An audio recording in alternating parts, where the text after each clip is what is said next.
Greetings, ladies and gentlemen, and variations thereupon, it's Citizen7, and we are playing Slay the Spire. Slay the Spire is an early access game right now that is a sort of combination of roguelike dungeon crawl and deck building card game, something like Dominion or any of those variations that you may have played in the physical game world. So we're going to go ahead and check it out. I have not actually played the game yet. I saw a video of it on YouTube, thought that looks really awesome and exactly like the sort of thing that I want to play, and I went ahead and did a thing that I had told myself I was not going to do again, which is purchase an early access video game. But here we are, we're going to play it and see what happens. So, choose your character here. We only have one unlocked, and it is this beak man, the Ironclad. So, we start out with 80 hit points, 99 gold. The remaining soldier of the Ironclads. Sold his soul to harness demonic energies. So, we have this ability of burning blood. At the end of combat, heal 6 hit points. 6 unlocks remaining, 0 of 300 to next unlock. So, I don't know 0 of 300 what, but I assume XP, but we're going to embark and go ahead and see what happens. Act 1, Exordium. So you get this great little map. We get to select a starting room, any of these battle rooms, and then there are a variety of paths. We get to choose how we go, so there's definitely, artistically at least, a little bit of a Dark Souls influence in this game, and I see that our time is being tracked up here. This is the map. We can see what cards we have in our deck, and what we have is these 5 strike cards, which deal 6 damage. We have 4 block cards and 1 bash, deal 8 damage and apply 2 vulnerable. And we'll go ahead and explain what the status effects and everything mean as we get into them. Of course, there's the settings menu, which we're not going to mess with right now. But these unknown rooms, you don't know. It could be a normal monster fight, or it could be some sort of like adventure path type of thing, and they're pretty cool from what I've seen. Sometimes they get you good rewards, sometimes they can hurt you a fair amount. So we're gonna run into one fairly soon, no matter what we do. If we take this path, we can hit we could hit a hell of a lot of question marks before our first rest. We could do all question marks, treasure, merchant, 1 fight,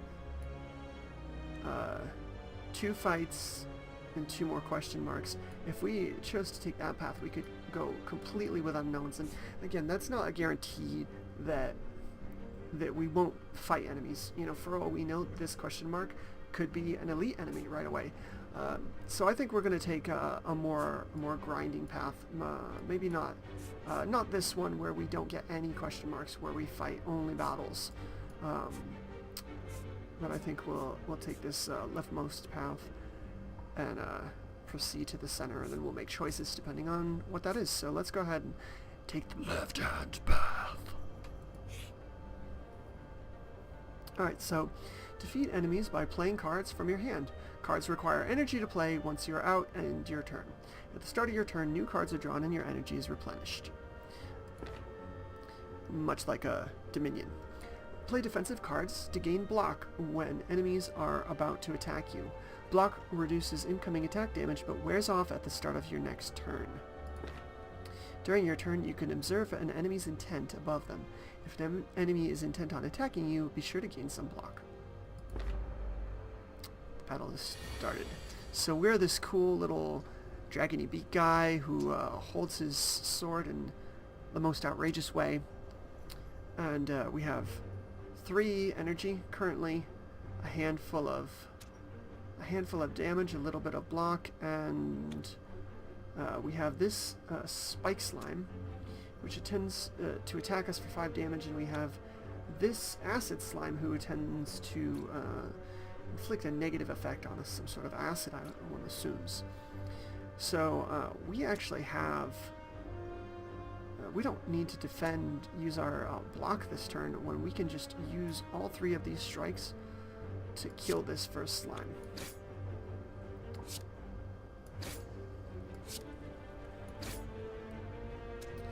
And if I've learned anything from playing Darkest Dungeon, it's that if you can kill enemies, you should.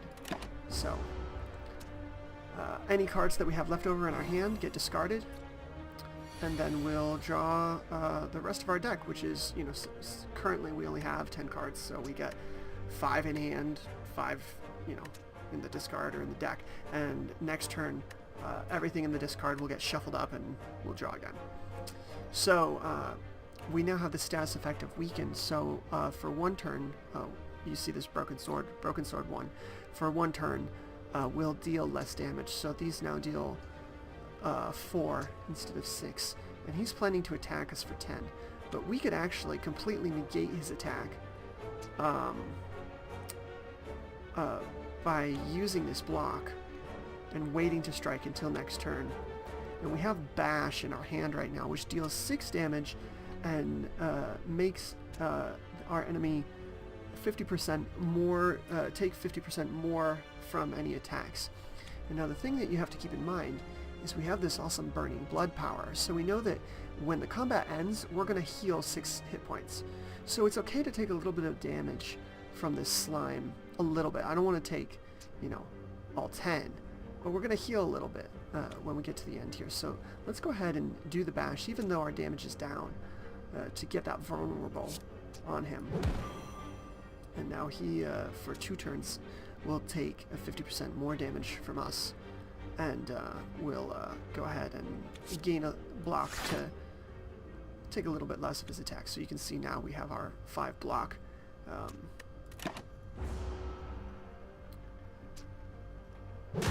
He'll deal the damage to us. We only take 5. Weakened wears off. So now a tip comes up.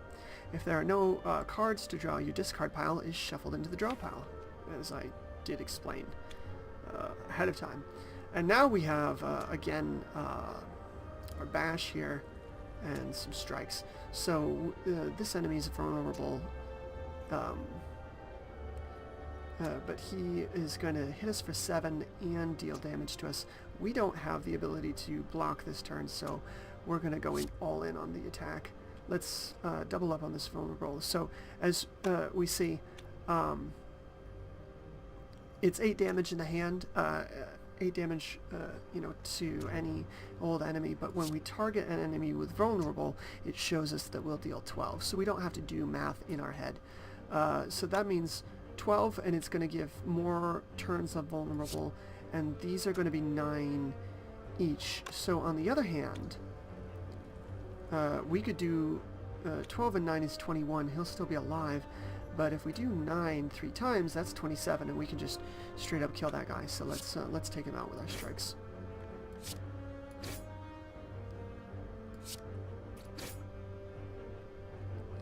Like I said, we heal 6. We are back at full health. We gain a little bit of gold. We gain a dexterity potion, and drink or throw potions during combat. Potions stay with you between runs, so we have space to hold 3 of these, and this will gain us 2 dexterity, which will improve the amount of block that we get from cards, and now we get to choose a new card. So I believe gray is like common, blue is uncommon, so they're a little bit better. We have the choice of Blood for Blood, which costs 4. Ouch, count that hurts. 4, and current costs 1 less each time you lose hit points in combat. Deal 16 damage. And Obviously at 4 we won't be able to play it at all, so we'll have to take damage in order to use this, but it's 16 damage in one card. We have Flex, which is gain 2 strength, at the end of your turn lose 2 strength, and that's gonna just give us a 1 turn boost, sort of like a giant growth if you've played Magic the Gathering. Or Rage, stop that cat. Whenever you play an attack this turn, gain 4 block. I kind of like that because if we drop that, our this Rage, then we can do 2 strikes, which will allow us to gain 8 block, which is actually more than we would have gained just playing a block card instead of this Rage card. So Blood for Blood doesn't really interest me. It's a choice between getting the 1 turn boost or this Rage, and I really like this idea of utility, because our energy is limited, so the more that we can the more that we can sort of spend our energy wisely, I think the better off we're going to be. So let's take Rage and proceed. Uncommon cards have a blue frame and banner. Alright, so of course no choice now, we're just going right into our next battle. And we've got two little grubs here, a louse and a louse. So they have Curl Up. On taking attack damage, rolls up and gains 5 block once per combat.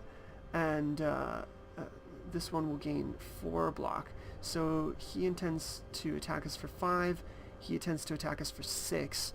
So that's 11 that we're going to take. We could bash one of them. 8 and 6 is 14. It's enough to it's actually not going to be enough to kill either of these, because when we hit this guy, he's going to gain that block, which is going to make him be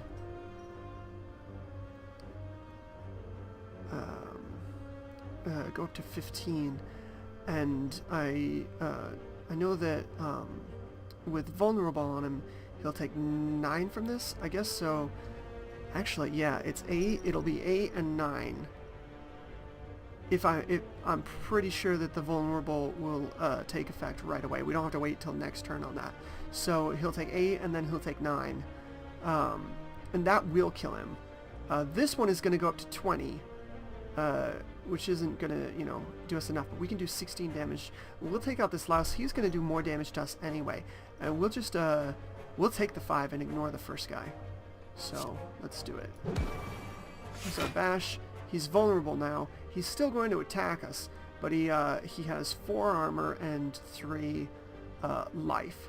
So when we deal 9 damage to him, he still dies. We've spent all our energy, so we'll toss all of these shields and end the turn. Now this is no big deal that we've taken this health, because again we're gonna heal 6 at the end of our combat. So as long as we don't keep taking a lot of damage from him, that'll be good. So now we can do exactly what I had hoped to do with this Rage card. We're gonna play Rage and then strike him twice. Let's do it.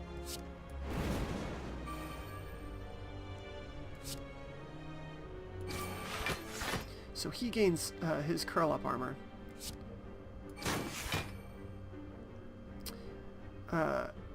We've gained our 8. Now, when I think about it, he gained that block. When the 5 block, I was only able to get 1 more hit point through to him by hitting him with the second strike. Because we had our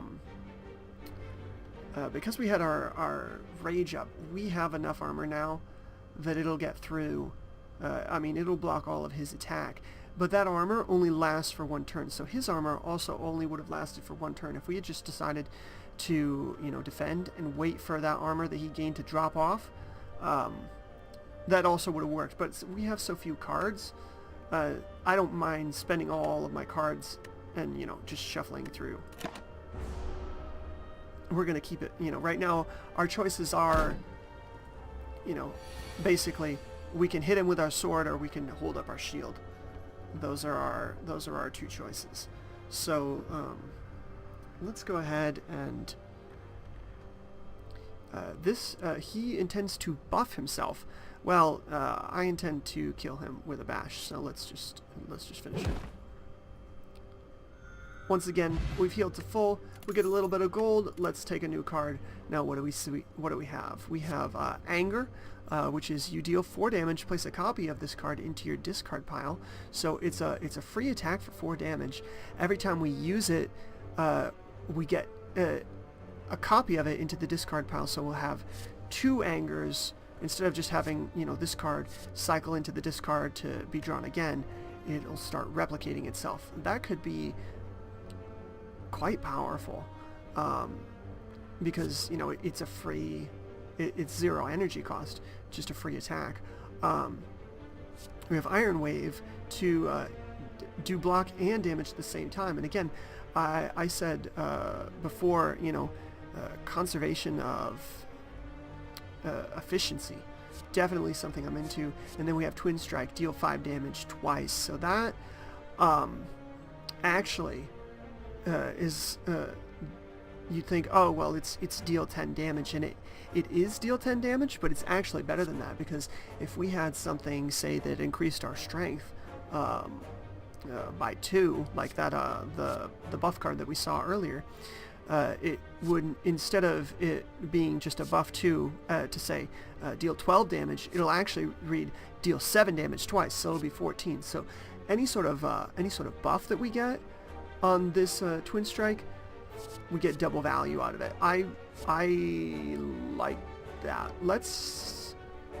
So our choice now is, do we want to go for this sort of balance of blocking and damaging, or do we want to go all in on the aggro strategy? And I'm thinking, let's go all in on the aggro strategy, because the best defense that you can have is kill your enemies as quickly as possible.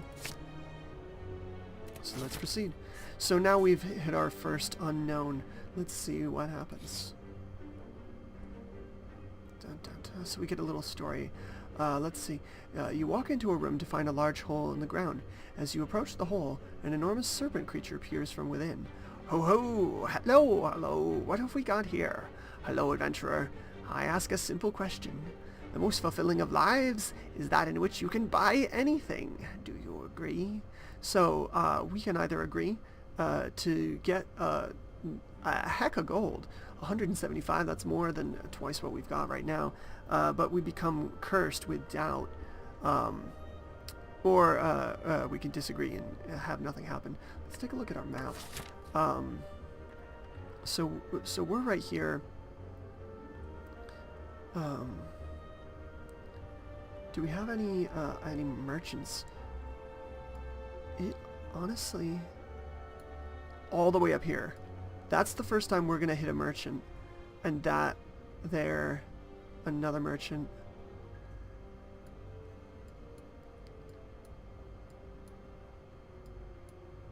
You know what though? It's a lot of gold, and yeah, the doubt card is cursed, so it'll be a card that you draw, and it's an unplayable card, so you have to just hold it in your hand, and it says at the end of your turn you gain 1 week, and then obviously at the end of your turn you discard it again. So it's not like, once it's in your hand it jams it up forever, but it's bad. But I think, is that worth 175 gold? I think it is. Let's take it. Yes, this will all be worth it. I mean, look at that guy. You gotta trust him. The serpent rears its head and blasts a stream of gold upwards. It's amazing and terrifying simultaneously. You gather all the gold, thank the snake, and get going. So, thank you, snake. Alright, so now our first big choice. Do we want to fight 2? Or do we want to take another question and fight 1? Let's, I think we had good luck with that. Let's,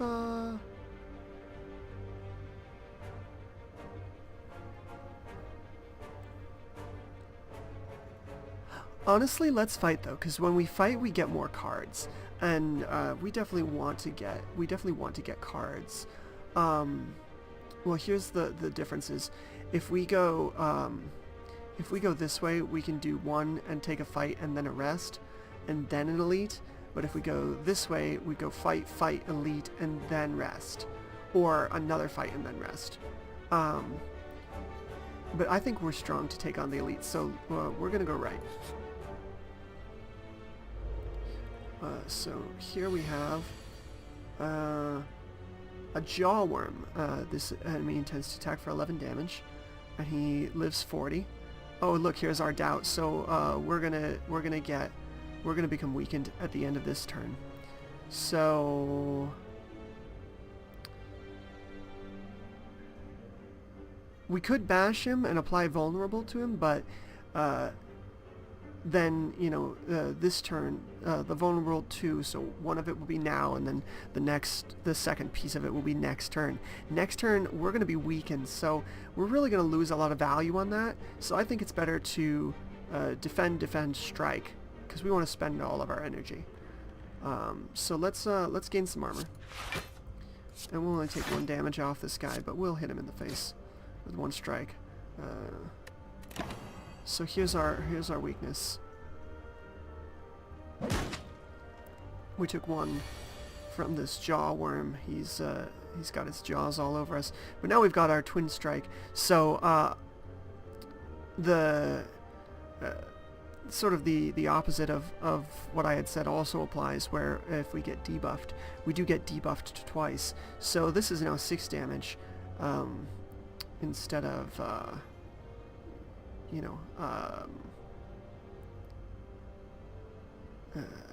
7 or 8, whatever it would have been. But let's, because I'm not sure if when it says 25% less, if it's going to round up or down off of 10. But we could do 4 for. What is he going to do? He intends to block and use a buff. So we'll just, we've got it in hand. We're going to go ahead and deal as much damage as we can. He's not going to attack us, so we're not going to bother to block. We've got him down to half health, and we've only taken 1 hit so far. So he's using Bellow. Now he's increased his strength. Now this is frightening. These are the sorts of buffs that we were talking about before, where now his attack will be increased by 3, so he's gonna try and hiss for 14. So we could rage whenever you attack, gain 4 block, but we only have 1 attack here that we could spend. I guess it'll give us 4 and 5, so we can get 9. If we play rage, we can get 9 block and deal 6 damage. If we don't play rage, we could double defend and gain 10 blocks. So it's actually in this instance with only 1 attack card that we can play, because bash obviously can't play.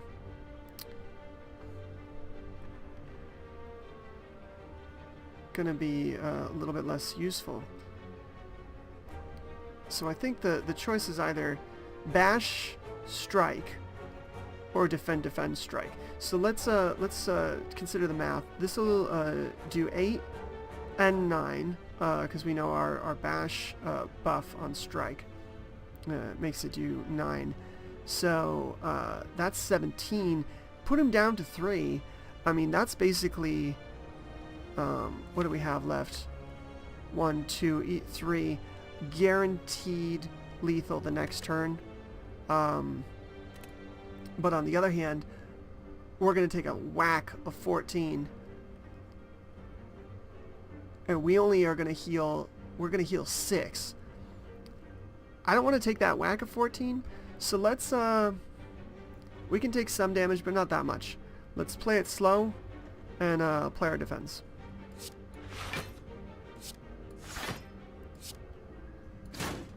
So we'll see if, oh, he had armor? Right. Oh. Alright, I gotta pay attention to that. It doesn't change at all what I ended up doing. I still gained the most armor I could have gained. But, a little bit frustrating. So now at least we can, next turn he's gonna do the same thing. He's gonna gain that armor again, and buff himself up. So let's hit him now. We can do 10. We can kill him. So there's 10, 6, and 6. So again, that worked out for us. We're still at full health. 4 fights in. Yeah, 3 fights, and we're still full health at the end. So we've got another rage. We could grab another twin strike or headbutt. Deal 9 damage. Place a card from your discard pile on top of your draw pile. A card. Not even a random one. So we get to on top of your draw pile. So headbutt is going to allow us to redraw a card, sort of control our draws. I like the sound of that a lot, and it's 9 damage. Twin Strike, of course, 10 damage. It is a good card. I do like it. We've got one already, but let's take Headbutt, because Headbutt will let us redraw the Twin Strike next turn. Let's take it. Alright, time for another fight. Thievery. Looter steals 15 gold whenever it attacks. So we've got this looter. He's gonna take our gold. What a bastard. Whenever it attacks. Wow. So it's not even whenever it deals damage, it's whenever it attacks. So of course, the worst part of Headbutt is getting it in your opening hand when you have nothing in the discard pile yet that you actually want to put back. So he's going to hit us for 10. Let's damage. Let's just go full out on damage. I want to take this guy down as fast as possible so he has the fewest number of times to attack and take that gold. I don't know if we get it back when we kill him or if it's gone for good. So we're strike first, then we'll headbutt, which when it goes in there, now it just grabbed a card and it was the only card there, obviously. So I don't know now, because we didn't do 2 strikes first, if it would have let us pick if they were both in there. But whatever, we'll find that out later. Throw the defense, take 10 on the nose, lose some gold, and look, doubt has already arisen. But we're gonna he's gonna attack again, but we're gonna use rage this time to twin strike and strike. So that'll give us 8 armor. We'll only take another 2, and we'll get 16 damage in on him. I like it. Rage paying off.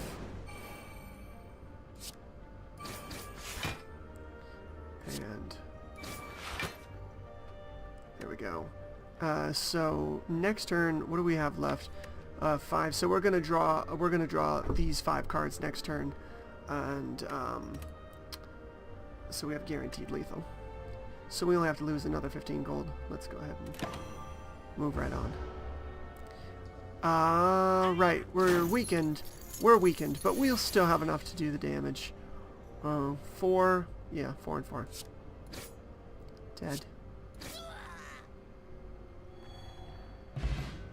So, yes, we were able to steal some of our gold back.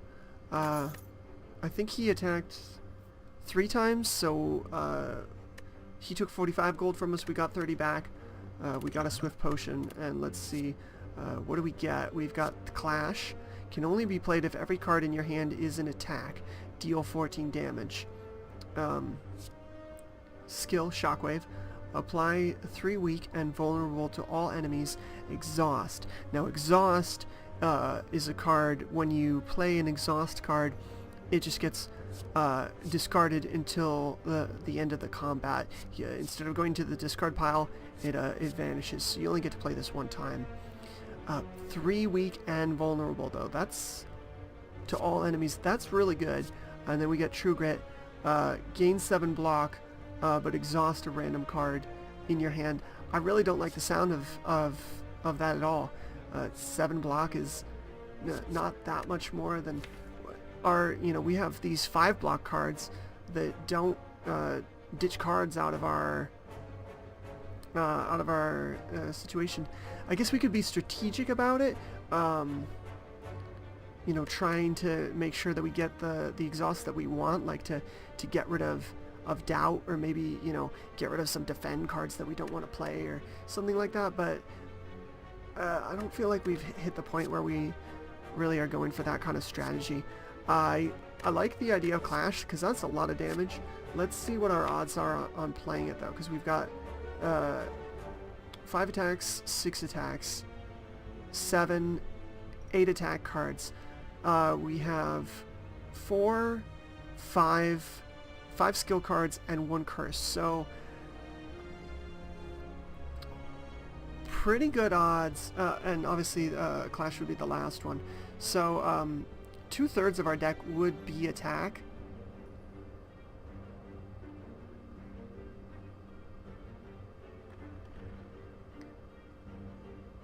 No, a little bit, because of the curse. A little bit less than that. But it's free, so even if we draw, like, if we have like 2 strikes and 3 defends, we could play all 3 defends and then play it for 14 damage. Honestly, let's take it. It seems real good to me. Let's take Clash. A free attack is always going to be good, and yeah, the Shockwave is an uncommon, but we're going to go for that aggro strategy instead of that tech, and see how it goes. Alright, it's time to go up against our first boss, the Elite here.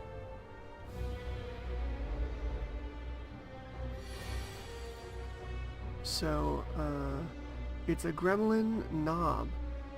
He intends to use a buff, and here we go. We've got all attacks. We've got Clash on our hand, and we're gonna open up with a bash and then do a twin strike. We're gonna do massive damage. Let's go right on it. There we go. He's now vulnerable. Our Clash is gonna do 21 damage to him. That's incredible. And our twin strike is gonna do 7 damage twice. So let's do it. 7 damage twice, and then 21 damage from Clash for free. We just chopped that guy in half in 1 turn. That was the right card. That was the right card to pick. I'm really happy. Let's do it. Alright, he is now enraged. Whenever I play a skill, gain 2 strength. So, of course, skill, attack though. So if we decide to bulk up, he's gonna get more strength. Now he's gonna hit us for 2 strength whenever I play a skill. So if I play this rage to get myself blocked from playing these 2 strikes, I will get 8. I will get 8 armor, but his attack will increase by 2, so he'll be doing 16. It'll be only 8. It'll be only 8 that's getting through instead of 14. But all of his attacks forever in the future will also be stronger. I think we need to, honestly, I think we've got to take the risk of making him stronger to do it, just to keep ourselves alive, beat him, and work on beating him down just as fast as possible. What do we have left? Oh, nuts. So next turn, we're going to draw all these defends, which is going to make him really strong. We're going to have 2 attacks, but we're going to be weakened from doubt. Alright. Honestly, I still think this is the best. This is the best we can do. So he is enraged, but enrage, and we have raged. So still do 9 to him, do 9 again. There's our 8. So we're only going to take 8.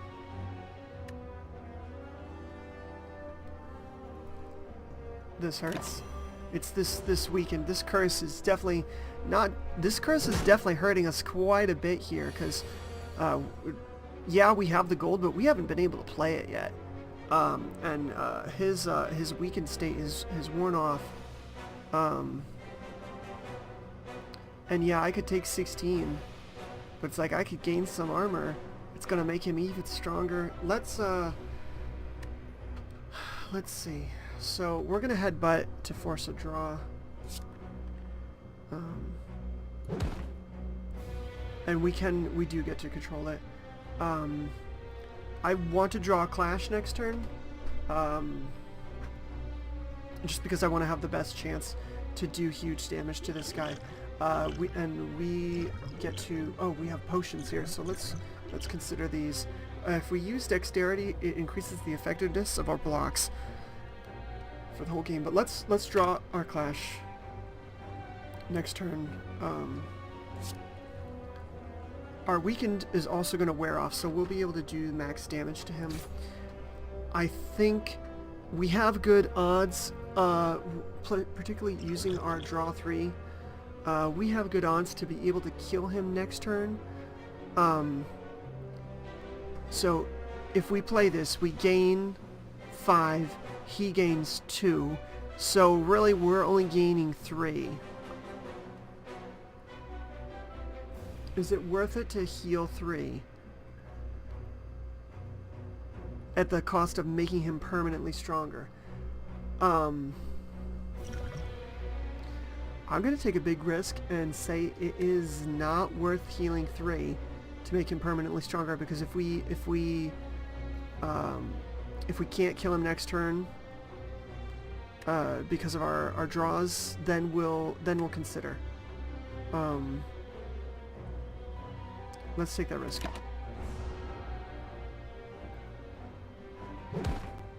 Oh, that hurt. That hurt a lot. So we know we get clash.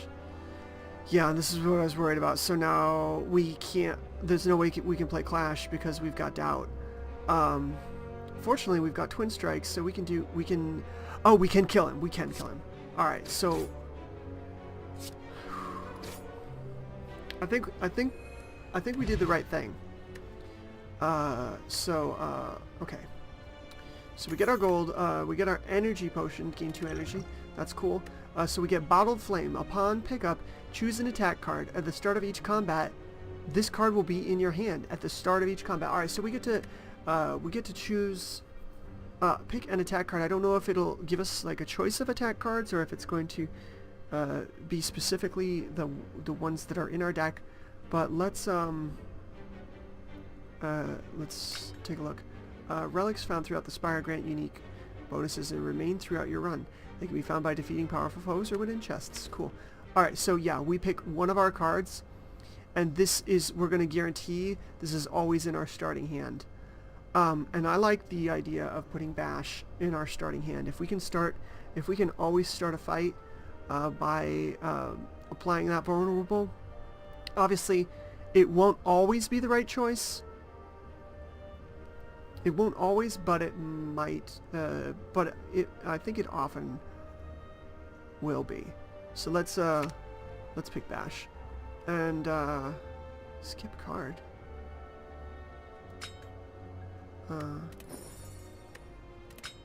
Okay, so that's cool.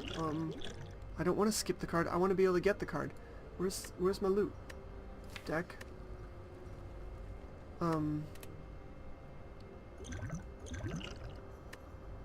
Now this might be, one of those instances of our early access bug. So we should have been able to add a card to our deck, but we didn't get to add a card to our deck because of the early access sort of bug there. We're gonna go ahead and make note of that. But since we've just beat our first boss, let's go ahead, go to this. We could do another fight and go to the campsite, or we could go and then campsite and then treasure, or we could campsite now, then fight, then treasure. And I think we're going to campsite now. So we can either rest and heal 24, so we get 30% of our HP, which would put us, back right up to maximum. Or we can smith, which is to upgrade a card in our deck. And this is a really cool feature. We get to take one of these cards and make it better. So let's see. What Bash is going to do is going to deal 10 damage, Bash plus, deal 10 damage and apply 3 vulnerable. And this is starting in our hand. So I'm pretty sure we're going to go with this. Let's see what else we can get. Headbutt will deal 12 damage, up from 9. Clash will deal 18, up from 14, so it's up 4. This is, only up 2. This was also up 3. This one is up 4, so that's a lot. Only up 2, but it's an extra stack of vulnerable, which is huge. Rage gains 6 block. That's nice. So, but there have been a lot of times where we don't have the opportunity to play the rage. This, of course, deals 7 damage twice, so just making that stronger. So that, again, that's plus 4 on damage on that one. Any of our defense just go up to 8 block, and our strikes go up to 9. So that's the 50% increase. So maybe it's a 50% increase. So half of this would be 2.5, which rounds up to 3. So yeah, 50% increase. Maybe that's what all of these were as well. Yeah, 50% increase. Cool. So that's interesting. But in this situation, these went up to 8. This only goes up to 7. So it's not consistent. But we kind of understand how it works. But yeah, let's upgrade Bash because we've also, it's going to be some synergy with our Bottle Flame. So there we go. That's our first rest. So we'll go ahead and jump back into our map next time with the fight. So hopefully you are enjoying taking a look at this cool early access game. And if you like dungeon crawls, you like Dominion, you like that whole sort of deck building mechanic, definitely I'm having a good time with it, so I recommend you check it out. It's not too expensive right now, $16 on Steam, and it's a early access game, so if you want to help support that development, awesome. Anyway, cheers and thanks for watching.